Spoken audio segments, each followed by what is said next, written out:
నాటక రచయిత, play right. 9వ భాగము. షేక్స్పియర్ నాటకాలు చాలా క్లిష్టంగా నిర్మించబడి ఉంటాయి. కాలము, టైం మారుతుంది, స్థలము, ప్లేస్ మారుతుంది, శైలి, స్టైల్ మారుతుంది. పాటలు మరియు ఉప ఇతివృత్తములు లేక ఉపకథలు, సబ్ ప్లాట్స్ అన్నీ కూడా గొప్ప తెలివిగా ప్రాథమిక ఇతివృత్తము చుట్టూ తిరుగుతూ లేక పాత్రలను పరిశోధిస్తూ కలిసిపోతాయి. ఆధునిక నాటకాలు చాలా వరకు రేఖామాత్రంగా కాక నాన్ లినియర్గా కాకుండా ఉంటున్నాయి. కాలములో వెనక్కి ముందుకి పోతూ పాత్ర జ్ఞాపకాల్లో తిరగటం, పాత్రల అద్భుతాలు, రచయిత నేరుగా చెప్పే సాంఘిక భావాలు, చారిత్రకమైన ప్రస్తావన లేక వ్యక్తీకరణ, ఎక్స్పోజిషన్, హాస్యముతో ఆట విడుపు మొదలగు అంశాలతో నాటకకర్త విజయవంతంగా పనిచేయవచ్చును. ఇప్పుడు చాలా నాటకాలు విచ్ఛిన్నముగాను, డిస్కంటిన్యూస్గా మరియు లేక రేఖామాత్రంగా కాక నాన్ లినియర్గా కాకుండా ఉంటున్నాయి.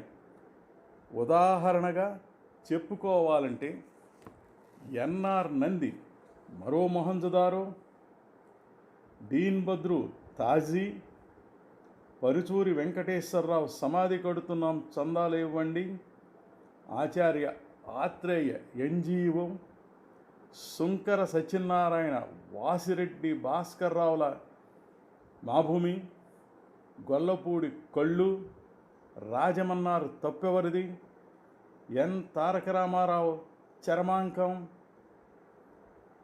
ఎస్కే ఆంజనేయులు రాధిక స్వాంతము, గండవరం సుబ్బిరామిరెడ్డి పెళ్లి చూపులు, తాళ్ళూరి శివరామకృష్ణారావు మార్తోభవ,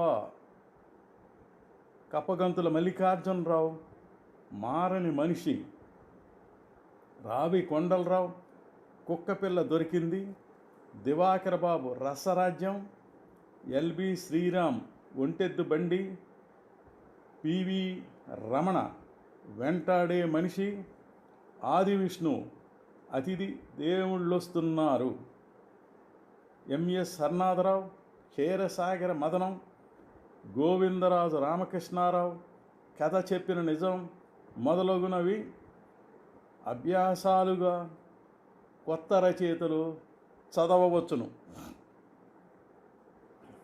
రేఖాను లీనియర్ గుణంగా ఒక బిందువు నుంచి ఇంకో బిందువునకు కథ చెప్పటం నాటకరంగం నుంచి నిష్క్రమించలేదు.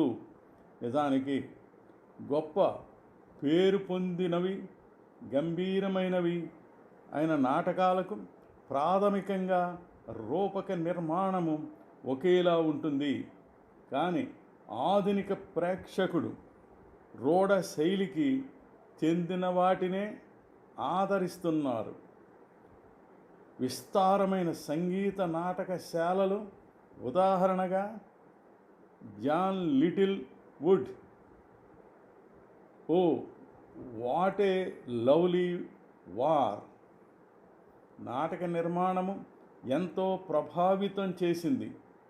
బెర్టోల్డ్ బ్రెక్ట్ బోధనా నాటకరంగం, డైడక్టిక్ థియేటర్ కూడా రేఖామాత్రముగా కాక నాన్ లినియర్గా కాక విచ్ఛిన్నంగా, డిస్కంటిన్యూస్గా రూపక నిర్మాణం ఉంటుంది. ప్రేక్షకులకు అవి అర్థవంతంగాని సంతృప్తికరంగాని ఉంటూ నాటకీయ చైతన్యము కలిగిస్తాయి.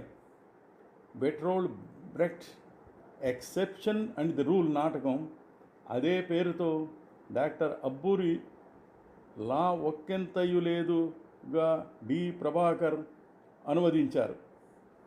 మరికొన్ని విషయాలు మరో భాగంలో